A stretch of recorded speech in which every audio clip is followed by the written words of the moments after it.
berhubung waktunya juga ternyata sangat terbatas ya, jadi nggak apa-apa, nggak usah pakai slide. Anomi ya, kalau istilah sosiologinya ada masa ada anomi yang tadi ketidakjelasan nilai. Kartini sudah disekolahkan, maka kalau diistilahkan tuh Kartini tuh sudah keluar dari sangkar burung, sudah merasakan indahnya ke ILS, melanjutkan semua ke Belanda, melanjutkan ke Batavia, sedangkan dia tidak boleh. Kedua, dia mengkritik, dia kesal terhadap sistem perkawinan. Kenapa? Karena keberadaan dia saat itu tidak bisa sekolah kan karena dia dipingit. Ketiga, ada unsur kritik yang tadi, pluralitas tadi. Dia melihat bagaimana tetangga Cinanya, Tionghoa, tetangga Arabnya gitu ya. Dia ingin berkenalan. Dalam suratnya diceritakan, dia pernah menceritakan pada Stella bahwa dia ingin sekali berkenalan dengan teman-teman perempuan dari etnis lainnya. Keempat, dia mengkritik agamanya. Karena dia, ya tadi sudah dibahas di awal gitu, bahwa selama ini yang dia dapatkan, dia belajar Islam. Kalau dalam suratnya, Islam itu adalah agama yang saya peroleh dari nenek moyang saja. Dia tidak tahu. Tapi kita lihat konteks zamannya saat itu. Kenapa dia tidak tahu? Bahkan bukan hanya Kartini, banyak orang yang tidak tahu saat itu. Karena memang politik pemerintah kolonial Belanda, ia melarang adanya upaya mentranslate atau menerjemahkan Al-Quran itu nggak boleh. Jadi boleh membaca Quran, tapi tidak boleh diterjemahkan. Nah kalau kita tarik lagi, ya ini ada kepentingan Belanda lagi secara lebih luas gitu ya untuk mereduksi karena salah satu ancaman yang cukup mengganggu Belanda ini kan gerakan Islam saat itu. Jangan sampai nih Al-Quran dibuka ada kata jihad gitu ya. Ini jadi boleh baca itu adalah, tapi tidak boleh diterjemahkan. Sehingga wajar saat itu semua orang mayoritas hanya tahu membaca saja. Ya, tapi di akhir hidupnya Kartini, makanya disebut habis gelap terbitlah terang gitu ya. Karena dia mendapat pencerahan. Kalau kita lihat surat-surat terakhirnya yang menceritakan kritik dia terhadap pemerintah kolonial Belanda. Itu di tahun 1902-1903 itu banyak surat-surat dia yang sudah ceritanya itu sudah mempertanyakan apakah bangsa Anda, bangsa contoh, bangsa Eropa yang menjadi contoh itu bangsa yang terbaik. Gadis-gadis belia di perbatasan Pakistan supaya mereka tidak jatuh ke rezim Talibanisme. Jadi di depan buku itu dikatakan begini, kalau saya mendidik laki-laki itu saya hanya mendidik satu orang, tapi kalau saya mendidik seorang perempuan itu saya mendidik sebuah keluarga.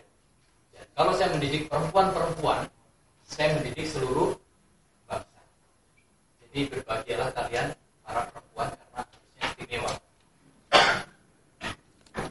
Pak Upi, dosen filsafat di World Class University atau Working Class University Indonesia. Working Class University ini pengakuan dari dosennya. Ya sudah, yang pantas memang Working Class University. Karena di tempat lain sudah dibuka Institut Tarbiyah Bandung.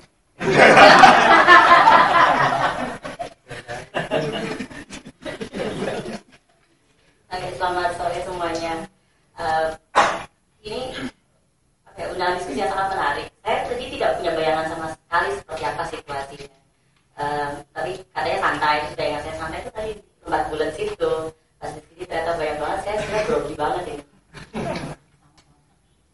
Cuman saya tadi mau memulai dengan sebuah analogi cerita tentang Putri Duyung, tapi yang versi aslinya Hans Christian Andersen yang kemudian diadaptasi oleh Pablo Neruda di dalam puisinya The Mermaids and the Dragons. Saya tadi mau berangkat dari sana, tapi sebelumnya saya agak protes dulu nih. Saya kurang terima dengan pernyataan bahwa mendidik seorang perempuan berarti mendidik keluarga. Artinya kita meneruskan sebuah mitos patriarkal atau mitos ibuisme di dalam orde lama, orde baru, di mana perempuan punya standar ganda untuk bertanggung jawab di dalam pendidikan keluarga. mungkin dalam konteks saat itu Kartini memahami bahwa itu tugas perempuan, tetapi sekarang kita dengan era Twitter, kita seharusnya sudah lebih maju dong, bahwa itu bukan tanggung jawab perempuan, tapi itu tanggung jawab manusia. Itu yang jadi poinnya. Tapi oke, kita kembali biar 7 menit. Jadi ya oke. Jadi dari puisinya Pablo Neruda di sini ditunjukkan bahwa ada seorang putri duyung, ini nggak cinta-cintaan jatuhnya ya. Dia berusaha bangkit, menjual suaranya, ingin berbicara dengan bahasa yang berbeda supaya punya kaki. Dan dia masuk ke satu bar yang isinya tuh para pemabuk, laki-laki notabene. Terus di sini dia tidak didengarkan sama sekali sehingga dia mulai muak, dia ketakutan, dia kesakitan, dia didorong, dia jatuh. Akhirnya dia kembali ke botnya lagi itu untuk kembali ke lautan dan dia menjadi buih. Wahnya, kemudian dari ningratnya. Kenapa kita tidak mau melihat bahwa Kartini aja tuh protes tentang standar identitas tersebut? Bagi dia, kalau saya mengutip dari Judith Butler, ada kecairan identitas yang bisa kita lihat sehingga kita tidak perlu lagi terpaku pada menjadi Kartini, melainkan kita mencoba memaknai dan menciptakan Kartini kita sendiri.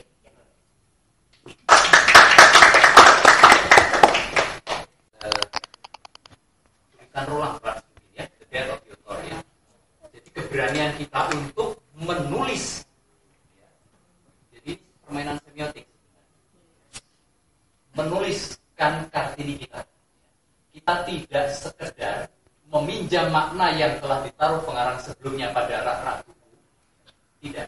Tapi kita meminjam itu dan kita tuliskan secara baru. Ini adalah tuntutan keberanian dari para penulis. Ya, kita bukan epigol, kita bukan pengekor. Pertanyaan mungkin ditujukan kepada mungkin yang semuanya aja sih. Nah ini tema umum. Apa relevansi agama yang digagas Kartini dengan perjuangan merebut kemerdekaan? Mungkin itu aja sih. Nama saya Hussein Prabu. Ini Tadi dia sudah dijelaskan tentang 4 poin Ibu Kartini mengkritik. 4 poin pertama pendidikan, kemudian ada moralitas, terus perkawinan ya. 4 poin ini. Kenapa alasan Kartini bisa mengkritisi 4 poin ini tentang agama ini menjadi nama saya Bobi, mau nanya, cuman mungkin tak akan bisa saya bicarakan karena saya nggak bisa langsung bertanya.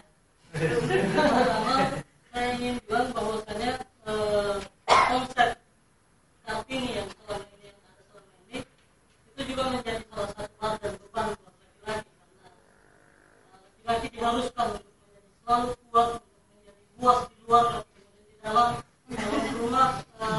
Dia harus selalu berkasih sayang dengan keluarga. Kenapa dia mengkritik agama dulu? Karena ketika dia berkorespondensi dengan Stella itu salah satu feminis Zeelandor itu, dia tokoh feminis sosialis di Belanda, sahabat dekat dari Insinyur Van Kool yang adalah wakil ketua Partai Sosialis Belanda yang punya hubungan dekat juga dengan para menteri-menteri di kolonial ya. Jadi Stella ini dan satu lagi Kartini itu juga dekat dengan Dr. Adriani, salah satu pendeta dan penulis ya. Sehingga dalam korespondensi di antara mereka itu seringkali diajak berbicara tentang agama oleh Stella. Dia menjelaskan agamanya. Dia karena ditanya itu, dia menjelaskan tentang bagaimana agama dia itu cuma agama simbol nenek moyang, dia tidak tahu apa-apa.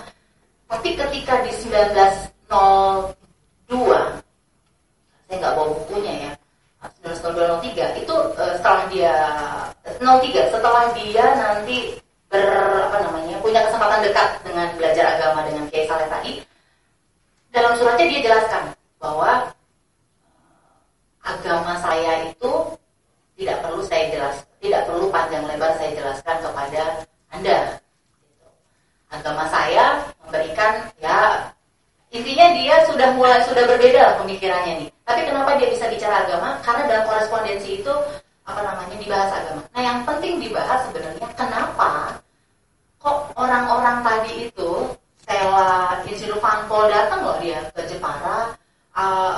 Abadeno juga datang ke Jepara gitu ya. Kenapa? Sebenarnya kan lebih penting itu.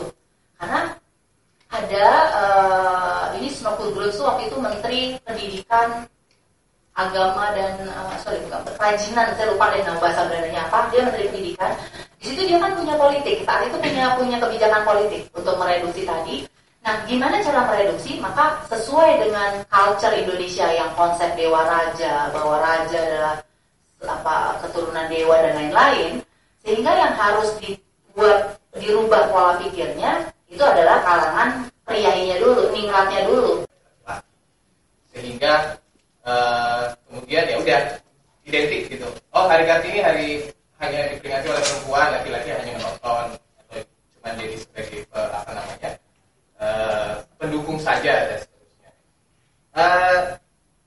Saya mau mungkin agak sedikit sebelum masuk ke sana, saya mau agak bingung nih kalau ditanya relevansi agama dan nasionalisme, maksudnya perjuangan kemerdekaan itu jauh banget ya. Saya tidak betul kata Mbak Titi tadi bahwa ini persoalan kita cuma baca surat yang sama sekali tidak bicara tentang identitas kebangsaan maupun keagamaan. Kemudian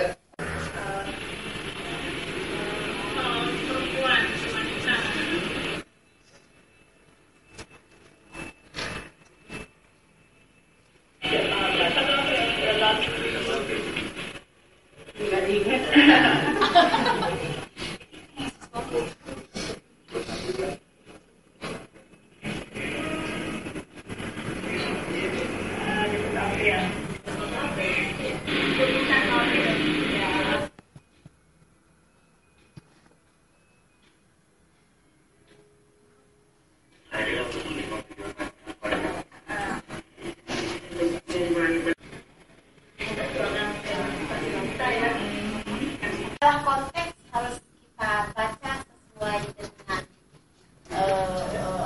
kondisinya. Begitu juga dengan surat-surat Kartini, bahwa kegelisahan sebagai warga negara harus kita jaga agar awareness terhadap sesama terus berkembang, dan bahwa merelakan diri untuk melepaskan privilege maskulinitas dalam diri laki-laki adalah hal yang harus kita lakukan mulai saat ini ya, Kang Saldi ya. Itu kira-kira beberapa quote yang saya tangkap untuk kita renungkan bersama setelah diskusi ini kita bawa pulang ke rumah masing-masing.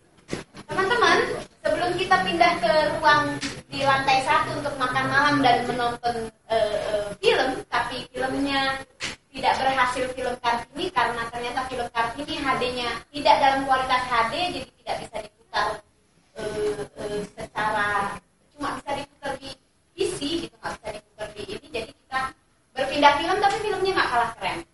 Bercerita juga soal perjuangan perempuan dalam perdamaian.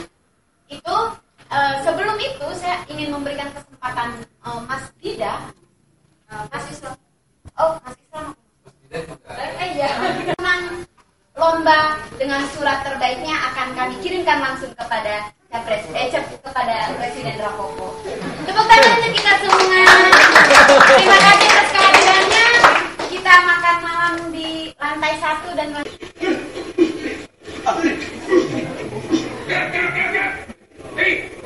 Sini kamu. Kamu bisa kerja enggak kamu? Hah? Udah punya pemain utama jangan ditutupin. Kamu putih turun itu awasin pemain. Hah? Kapan jadinya biar kalau begini terus? Ya udah. Ada dia maksudnya. Mas, itu udah KPK. Aku jangan sebelah situ. Aku di sebelah sini aja. Ya, oke. Sekali lagi ya. Ya. Ya, sekali lagi ya semuanya. Action.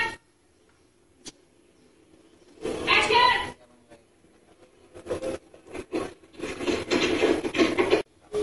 Emangnya seorang ibu gak bersalah? Jawabnya masalah apa tuh? Mungkin aja kamu udah dianggap mengkhianati 2 hal yang dianggap baik, pernikahan dan Allah.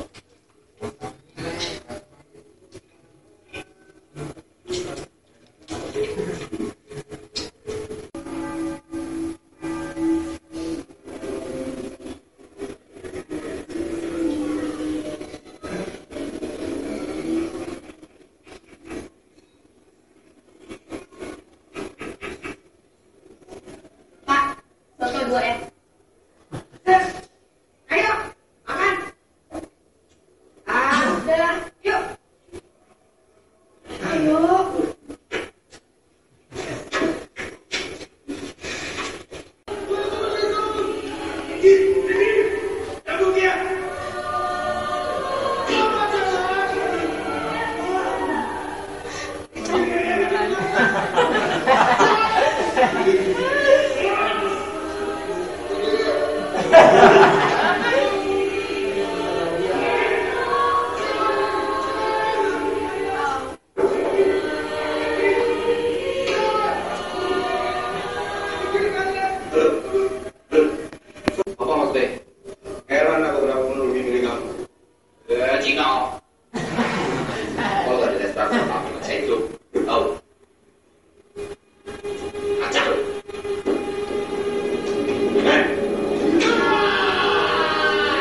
Aku